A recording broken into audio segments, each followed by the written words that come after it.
Malam ini Jesslyn sedang menyuapi Bastian makan malam. Sedangkan baby Kira dan Aldo, semenjak melihat papinya siang tadi, mereka menempel terus dengan Bastian dan hanya melepaskan Bastian saat mandi tadi sore saja. Bahkan baby Kira kini sudah anteng tidur di pangkuan Bastian. Sudah sayang, Mas sudah kenyang. Nanti kalau dipaksa makan terus, lama-lama perut Mas bisa begah, ujar Bastian pada Jesslyn. Nanggung Mas, sedikit lagi nih, jawab Jesslyn memperlihatkan mangkuk yang berisi bubur itu ke arah Bastian. Tapi Mas sudah mual sayang, jawab Bastian menunjukkan ekspresi ingin muntah.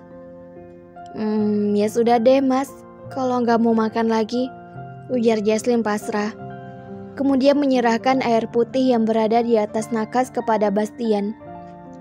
Nih minum dulu ya Mas. Tita Jesslyn memberikan gelas yang berisi air itu pada Bastian. Minumin dong sayang, pinta Bastian dengan nada manja. Ya ampun Mas, manja banget.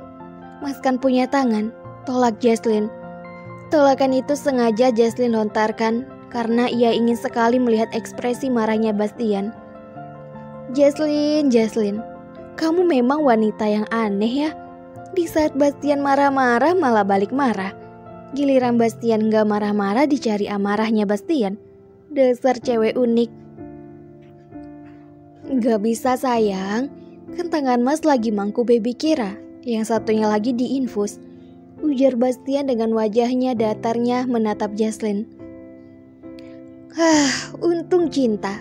Ya udah nih, ujar Jesslyn mengarahkan sedot ke bibir mungil Bastian. Makasih sayang, maaf ya lagi-lagi nyusahin kamu, ujar Bastian tersenyum manis ke arah Jesslyn, dan Jesslyn pun ikutan tersenyum ke arah Bastian. Iya, sama-sama Mas. Kata siapa Mas nyusahin aku? Enggak sama sekali kok, jelas Jesslyn agar Bastian tidak merasa bersalah. Intinya makasih ya sayang, ujar Bastian dan hanya dibalas senyuman manis oleh Jesslyn. Sini baby Kira, aku pindahin tidur di sofa di dekat Aldo, biar Mas juga bisa cepat istirahat. Jesslyn berdiri dan hendak mengambil baby Kira dari pangkuan Bastian, tetapi Bastian malah menggeleng. Jangan biarkan baby Kira dan Aldo tidurnya di sofa. Kasihan ntar badannya sakit sayang. Biar Aldo dan baby Kira tidur di berangkar Mas aja, ujar Bastian. Tapi Mas, emangnya muat Mas? Dan anak-anak tidur di berangkar. Aldo juga sudah tertidur di sofa Mas, ujar Jesslyn pada Bastian. Aldo biar Mas aja yang gendong supaya tidur di sini. Lagian berangkarnya juga besar, muat untuk 4 orang. Pokoknya dengar aja perkataan Mas. Mas paling gak suka ditolak, ujar Bastian kemudian menyerahkan baby Kira ke dalam pangkuan Jesslyn dan berjalan ke arah Aldo, kemudian menggendong Aldo dengan tangan sebelah, meletakkan Aldo di atas berangkarnya. Bastian kembali mendekati Jesslyn. Aldo dan baby Kira sudah Mas pindahin. Sekarang kamu tidur juga ya sayang di sini, pinta Bastian. Iya Mas, Mas juga tidur lagi biar cepet sembuh. Emangnya Mas gak rindu tidur di peluk istri, goda Jesslyn. Bastian mengangguk dan langsung merebahkan tubuhnya di samping baby Kira dan Aldo. Jesslyn langsung mengambil selimut dan menyelimuti ketiga bayinya hingga sebatas perut. Cepat sembuh bayi besarku, ujar Jesslyn setelah itu mengecup kening Bastian penuh sayang. Tidur yang nyenyak kedua bayi kecilku, ujar Jesslyn setelah itu mengecup kening Aldo dan baby Kira secara bergantian dan juga penuh sayang. Setelah itu Jesslyn memutar tubuhnya dan hendak berjalan menuju sofa untuk tidur karena dia benar-benar sudah lelah mengurus 3 bayinya. Tiba-tiba Bastian mencekal tangan Jesslyn. Kamu mau kemana sayang? Tanya Bastian tanpa melepas cekalan tangannya. Jesslyn membalikkan badannya menghadap Bastian. Mau ke sofa Mas? Mau tidur di sofa aja Mas, sudah ngantuk banget, jawab Jesslyn dan Bastian langsung menggelengkan kepalanya tanda tidak boleh. Gak boleh pokoknya. Tadi kan Mas sudah bilang, kita tidur di sini 4 bukan 3 sayang, ujar Bastian. Mas gak muat, nanti Mas dan anak-anak kesempitan kalau aku tidur bareng sama kalian, tolak Jesslyn pada Bastian. Kamu sekarang tidur di samping Aldo kan masih muat sayang. Tuh masih sisa banyak. Lagian nanti kalau kamu tidur di sofa, bangun-bangun badan kamu bisa sakit semuanya sayang, ujar Bastian menunjuk berangkar di samping Aldo yang masih ada ruang untuk tidur Jesslyn. Berangkar ruang rawat Bastian memang besar, karena ruang yang Bastian tempati adalah ruang khusus keluarga Michael jika ada yang sakit. Sehingga ruangan ini didesain khusus dan berbeda dari ruangan yang lain. Ya sudah iya mas, jawab Jesslyn pasrah. Setelah itu berjalan menuju berangkar samping Aldo dan merebahkan tubuhnya di sana. Bastian kembali mendudukkan dirinya lalu membusungkan badannya ke arah baby Kira dan Aldo yang sudah tertidur pulas. Selamat tidur kedua malaikat kecil papi, ujar Bastian. Setelah itu mengecup kening Aldo dan baby Kira secara bergantian. Bastian berganti mendekati badannya ke arah Jesslyn. Selamat bobo bidadarinya mas, ujar Bastian. Setelah itu mengecup bibir Jesslyn. Setelah itu Bastian ikut menyusul ketiga orang tercintanya itu ke alam bawah sadar. Pagi ini, Yusma dan Kevin sudah berada di rumah sakit Michael untuk menjenguk menantunya yang dirawat di rumah sakit karena kecelakaan. Mereka menjenguk karena Yusma dan Kevin masih khawatir. Mereka berdua menaiki lift menuju ruang VVIP milik Bastian yang memang berada di lantai paling atas. Sesampainya mereka di lantai paling atas, mereka berdua langsung berjalan menuju ruang rawat Bastian yang berjarak beberapa meter dari lift. Ceklek! Yusma membuka pintu ruang rawat Bastian dan berjalan masuk diikuti Kevin dari belakangnya. Nicky dan Kevin tersenyum bahagia melihat pemandangan di depannya, di mana Bastian dan Jesslyn masih tertidur di berangkar Bastian dalam kondisi berpelukan. Dan jangan lupakan Aldo dan baby Kira yang berada di tengah-tengah mereka. Yusma yang tidak ingin melewati momen ini langsung mengeluarkan ponselnya dan memotret pemandangan indah di hadapannya ini. Cekrek, cekrek, cekrek. Setelah puas menjepret pemandangan di depannya, Yusma berjalan menuju gorden yang berada di ruangan inap Bastian dan dibukanya. Hingga kini cahaya matahari masuk ke dalam ruangan Bastian. Jesslyn melenguh saat merasakan tepukan di pipinya. Jesslyn membuka mata bulatnya perlahan-lahan. Mami, panggil Jesslyn terbangun dari tidurnya saat melihat Yusma. Tetapi Yusma malah tersenyum jahil. Duh, yang dipeluk suaminya pules banget deh tidurnya, ujar Yusma menggoda Jesslyn. Jesslyn tersenyum malu-malu. Pipinya pun sudah memerah.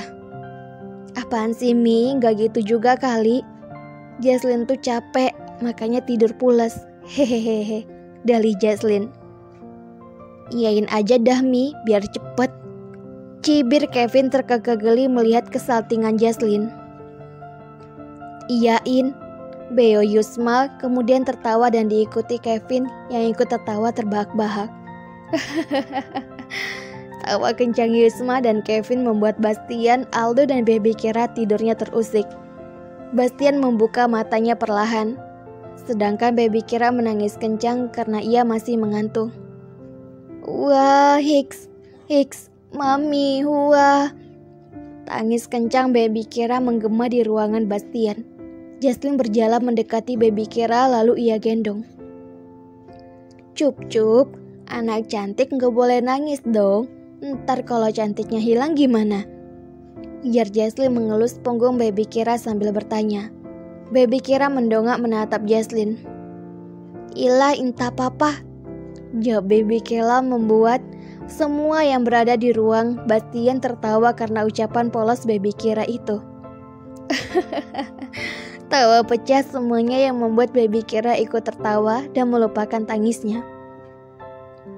Oma, opa, teriak baby Kira tiba-tiba saat menyadari kehadiran oma dan opanya itu. Kevin langsung menghampiri cucunya itu lalu digendongnya. Halo cantiknya opa, giginya sudah tumbuh berapa nih? Tanya Kevin pada baby Kera yang giginya sudah hampir tumbuh semua. Baby Kera melirik ke arah Jesslyn. Berapa Mi? Tanya baby Kera pada Jesslyn. 20 sayang, jawab Jesslyn asal-asalan. Dan baby Kera kembali menatap opanya.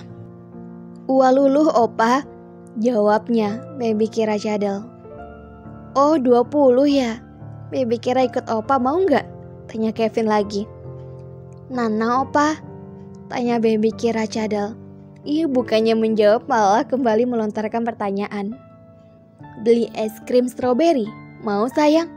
Tanya Kevin kepada cucunya yang sangat suka dengan sesuatu yang berbau stroberi. Berbeda banget dengan Jesslyn. Jesslyn lebih menyukai yang berbau coklat. Tobeli atuh au opa? Jawab baby Kera antusias banget.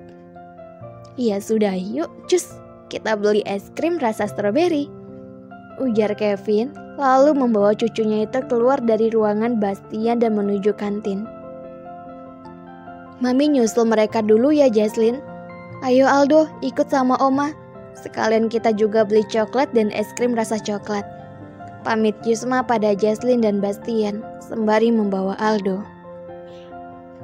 Oh iya Mi, Jesslyn mau minta tolong sama Mami. Sekalian ajakin Aldo dan baby Kera sarapan ya Mi. Sama makan es krimnya satu aja, masih pagi soalnya Mi, ujar Jesslyn dan Yusma langsung mengangguk. Setelah itu ia berjalan keluar menggandeng tangan Aldo. Kini hanya tinggal Jesslyn dan Bastian yang berada di ruang rawat Bastian. Sayang, panggil Bastian pada Jesslyn. Iya kenapa mas? Jawab Jesslyn. Sini dong, mas kasih sesuatu buat kamu. Bastian melambaikan tangannya menyuruh Jesslyn untuk mendekat. Kenapa mas? Tanya Jesslyn ketika sudah mendekat ke arah Bastian. Kamu tahu nggak? Tanya Bastian. Tahu apa mas?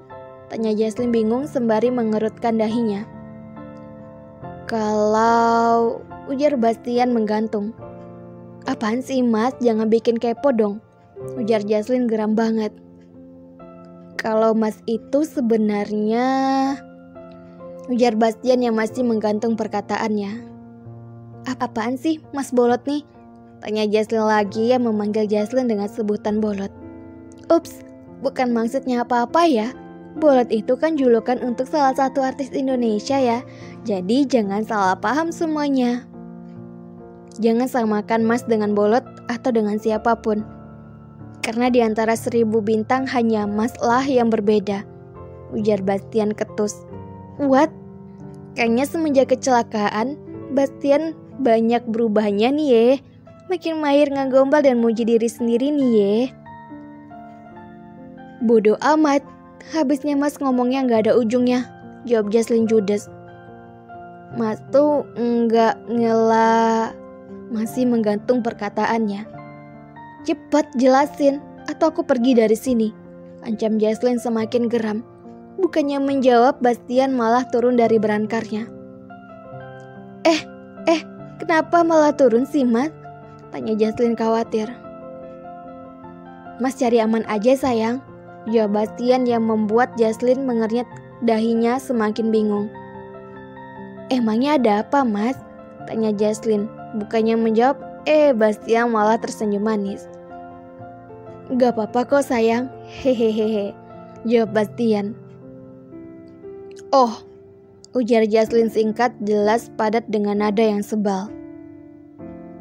Jadi yang sebenarnya mas tuh, ujar Bastian yang membuat tingkat kekepoan Jesslyn semakin memuncak. Kebelet pipis, teriak Bastian setelah itu ngacir ke kamar mandi sebelum singa betinanya mengamuk. Mas Bastian, gue tebas ya leher lo. Udah bikin orang kepo, garis maksimal, ternyata cuma mau kencing. Begini banget lah nasib Jesslyn punya suami gajah kayak Bastian ini. Kasihannya WKWK.